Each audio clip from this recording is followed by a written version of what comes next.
Hello dear students, welcome back to organised knowledge channel. और आज की जो वीडियो है उसमें हम करने वाले हैं worksheet number 3 for class 9th, विषय विज्ञान है। और ये वर्कशीट आपके लिए 9 जुलाई 2021 के लिए शेड्यूल की गई है शिक्षा निदेशालय की ओर से।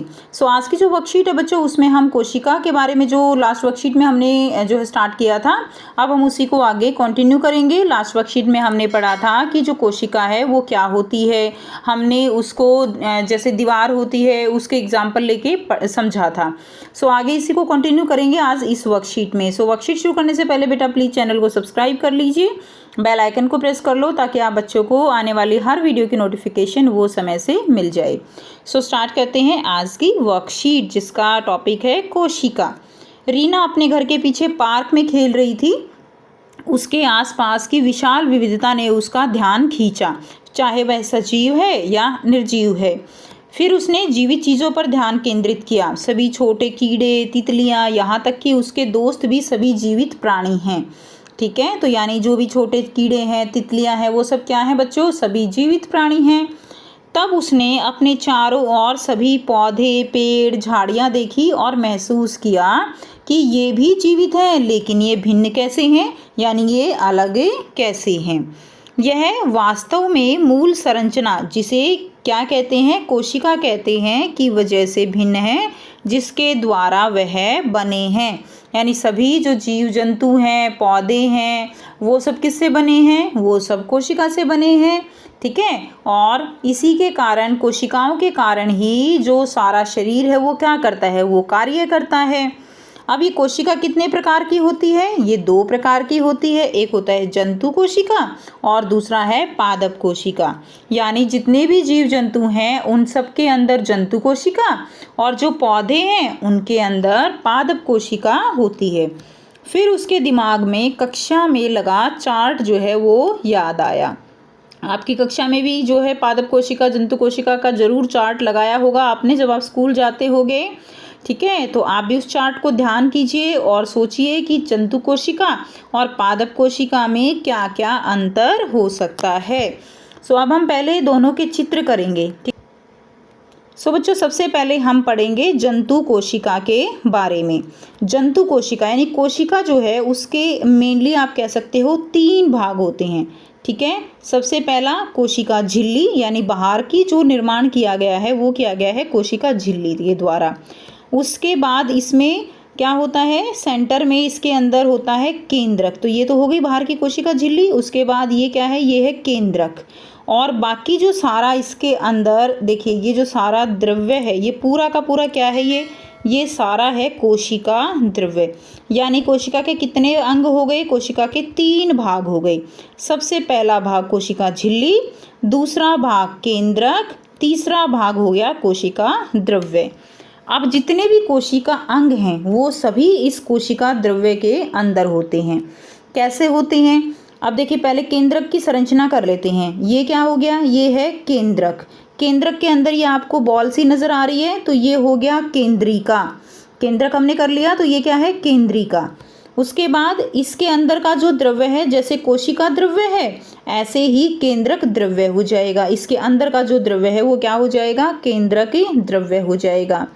उसके बाद इसके अंदर आपको इस तरह से ये धागे जैसी संरचनाएं नज़र आ रही हैं। तो इन धागे जैसी संरचनाओं को हम क्या कहते हैं? धागे जैसी संरचनाओं को हम कहते हैं गुणसूत्र। ठीक है, क्या कहेंगे? गुणसूत्र, क्रोमोसोम्स, गुणसूत्र। अब केंद्रक के चारों तरफ कुछ इस तरह की संरचनाएं भी आपको देखने को मिलेंगी। कुछ इस तरह से संरचनाएं होती हैं जिनको हम कहते हैं अंतद्रव्य जालिका। क्या कहेंगे? इसको हम कहेंगे अंतद्रव्य जालिका। उसके बाद देखिए, केंद्रक के आसपास कुछ इस तरह की संरचनाएं होती हैं। ये संरचनाएं कुछ ऐसे होती हैं जैसे कि एक प्लेट के ऊपर दूसरी प्लेट रख दी जाती है। तो इस तरह की जो संरचनाएं होती हैं उसको हम कहते हैं गोल्जी काय। क्या कहेंगे? उसको हम कहेंगे गोल्जी काय। ठीक है, अब इसके अंदर कुछ इस तरह के छोटे छोटे जो है और भी स्ट्रक्चर होते हैं, और स्ट्रक्चर जो होते हैं उनको हम क्या कहेंगे? ऐसे ऐसे स्ट्रक्चर होते हैं जिनको हम लाइसोसोम कहते हैं। क्या कहेंगे बच्चों? लाइसोसोम। ठीक है, उसके अलावा कुछ और भी स्ट्रक्चर होते हैं, संरचनाएं ये जैसे है, ये क्या बन गई, ये रिक्तिका है। क्या है ये, रिक्तिका। और भी हैं कुछ इस तरह से भी होते हैं, ये क्या हैं, ये माइटोकॉन्ड्रिया होते हैं, यानी जो पावर हाउस होता है जिससे सेल को, कोशिका को एनर्जी मिलती है, वो क्या है, वो माइटोकॉन्ड्रिया है, जो यहाँ पे दिखाया गया है। जो ये जो नाम है बच्चों, ये सारे आपको लर्न होने चाहिए। तो आप अपनी कॉपी में इस डायग्राम को अच्छे से ड्रॉ करोगे, इसको समझोगे और इसको अपनी कॉपी में फिर क्या करोगे, अच्छे से अलग अलग कलरफुल बनाना इसको, ठीक है। फिर अपनी टीचर के पास सेंड करना। नेक्स्ट देखिए, अब हम समझेंगे पादप कोशिका के बारे में। जंतु कोशिका और पादप कोशिका, इनके अंदर जो कोशिका अंग हैं वो लगभग समान है, लेकिन कुछ अंतर हैं।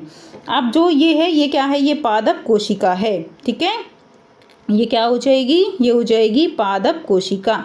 अब पादप कोशिका में देखिए सबसे पहले क्या है, बाहर की जो है वो क्या होती है, कोशिका भित्ति। तो बच्चों जो कोशिका भित्ति होती है, उसी के कारण पौधे इतने जो है कैसे होते हैं, कठोर होते हैं। और कोशिका भित्ति के अंदर क्या है, ये कोशिका झिल्ली, ठीक है। ये पहला अंतर हो गया कि पौधों के अंदर कोशिका भित्ति होती है, जबकि जंतुओं के अंदर कोशिका भित्ति नहीं होती है। तो ये आपको याद रखना है। उसके बाद देखिए, ये हो गया कोशिका झिल्ली। नेक्स्ट देखिए, पादप कोशिका के अंदर जो रिक्तिका हैं, वो रिक्तिकाएं बड़ी बड़ी होती हैं, जबकि जंतु कोशिका में रिक्तिकाएं छोटी छोटी होती हैं। तो बड़ी बड़ी रिक्तिकाएं होने के कारण क्या होता है कि जो केंद्रक है वो सेंटर की बजाय कुछ साइड में सरक जाता है, ठीक है। तो ये बिल्कुल सेंटर में भी नहीं होता है, क्या होता है कि ये कुछ जो है साइड में चला जाता है। तो ये क्या हो गया, ये केंद्रक है। उसके बाद केंद्रक के ये यहाँ पे ये क्या हो जाएंगी, इसी तरह गोल्जिकाएं, जो मैंने प्लेट जैसी संरचनाएं बताई थी। केंद्रक के चारों तरफ क्या है, अंतद्रव्य जालिका, ये बड़ी बड़ी क्या है, रिक्तिका। और ये क्या है, बाकी सारा इसके अंदर क्या है, कोशिका द्रव्य, ठीक है। उसके बाद ये क्या है, छोटे छोटे स्ट्रक्चर राइबोसोम, और इसके अंदर ये होते हैं माइटोकॉन्ड्रिया। अब इसके अंदर एक चीज़ और एक्स्ट्रा होती है जो कि जंतु कोशिका में नहीं होती। वो एक्स्ट्रा चीज़ क्या है, हरित लवक।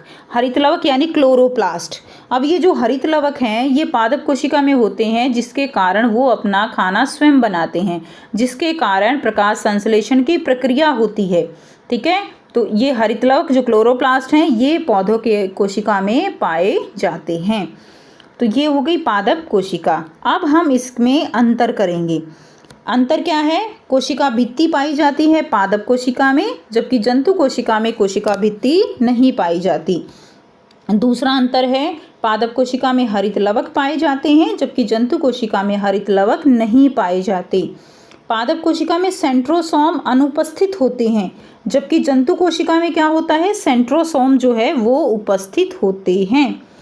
नेक्स्ट देखिए, रिक्तिकाएं बड़ी तथा संख्या में कम होती हैं, जबकि जंतु कोशिका में रिक्तिकाएं छोटी होती हैं लेकिन संख्या में ज़्यादा होती हैं।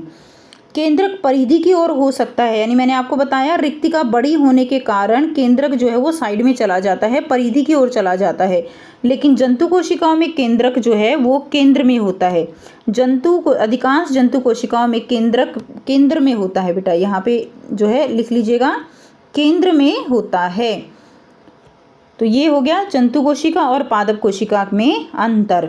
अब देखिए, अब करेंगे हम, यहाँ पे कुछ क्वेश्चंस दिए गए हैं जिनको हम करेंगे। पहला क्वेश्चन है, पादप कोशिका और जंतु कोशिका का चित्र बनाइए। तो बेटा ये रहा क्वेश्चन नंबर फर्स्ट का आंसर आपका। यहाँ से आप आसानी से चित्र बना सकते हो, हमने इसको समझ लिया है, ठीक है। प्रश्न 2 देखिए, जंतु और पादप कोशिका में 3 अंतर बताइए। तो देखिए ये सारा आंसर आपका हो जाएगा। ये हो गया आपका क्वेश्चन नंबर 2 का आंसर, ठीक है। तीसरा है, क्लोरोप्लास्ट किस कोशिका में मौजूद होता है। तो अपने आप लिख सकते हो, क्लोरोप्लास्ट कौन सी कोशिका में मौजूद होता है। अभी मैंने आपको बताया क्लोरोप्लास्ट को क्या बोलते हैं, हरित लवक। हरित यानी हरे हरे कौन है, हरे हरे पौधे हैं, तो किस में आएगा, पादप कोशिका में, ठीक है, पादप कोशिका। तीसरे का उत्तर हो जाएगा पादप कोशिका। तो ये हो गई आपकी आज की वर्कशीट। आप जो है आपको ये बिल्कुल साथ साथ याद भी हो गई होगी। और अगर वीडियो अच्छी लगी तो जल्दी से लाइक कर दीजिए। अगर आप चैनल पर अभी अभी आए हो, आपने पहली बार वीडियो देखी है और अच्छी लगी तो जल्दी से सब्सक्राइब भी कर लीजिए। So thanks for watching. मिलते हैं नेक्स्ट वीडियो में। Take care, bye.